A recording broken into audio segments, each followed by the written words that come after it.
establish you make you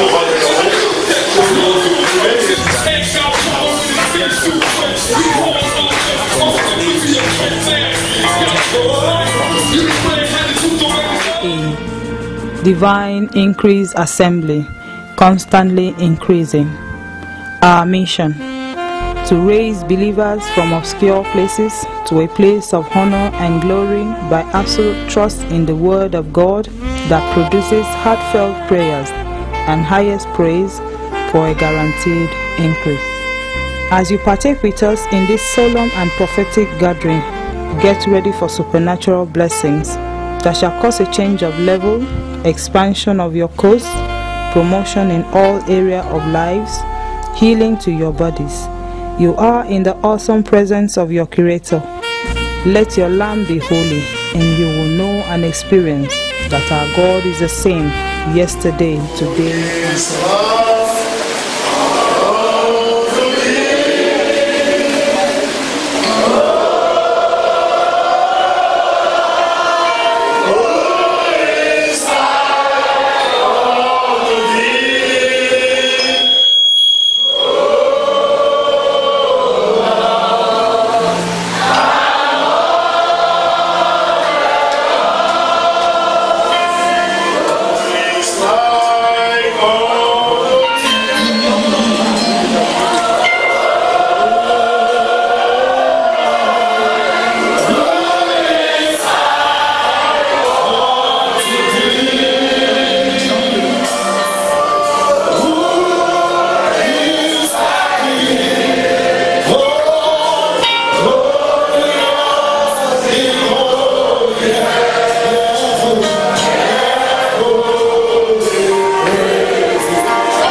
We thank you. In Jesus' mighty name we pray.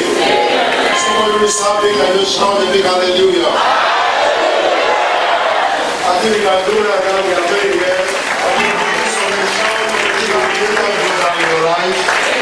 And the God of heaven will lift you up and establish you and make you honorable. You will remain a leader for the rest of your life. There will never be a time in your life that you will go down. In the name of Jesus. Sit down. The theme of this conference is we are the light of the world. And I'm reading from the book of Matthew. That has been our text. For the past 3 days, that has been our text. The book of Matthew chapter 5 verse 14 to 16.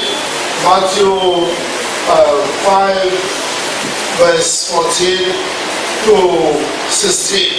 The Bible says, "Ye are the light of the world. A city that is set on hill cannot be hid.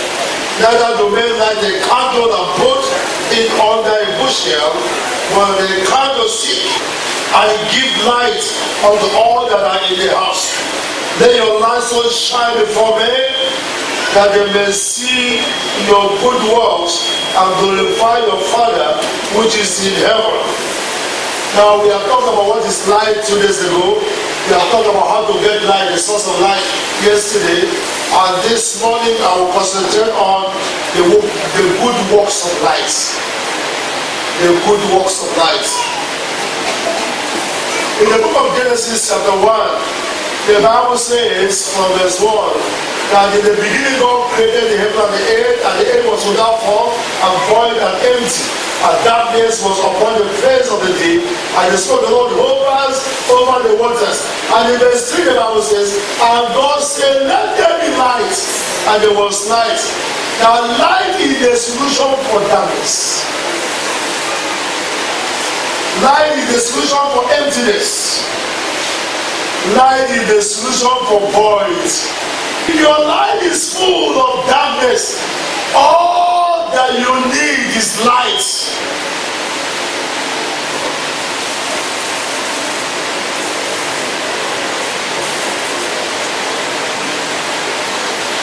Every every situation in life bows to light.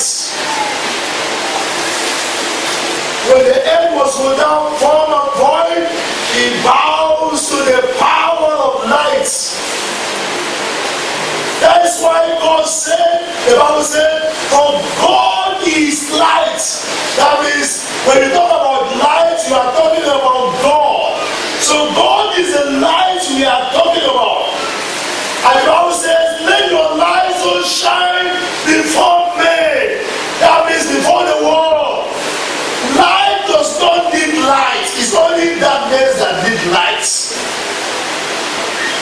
There are some people who come to church, or some people when they meet with their fellow brothers and they meet with the pastor, they behave as lights.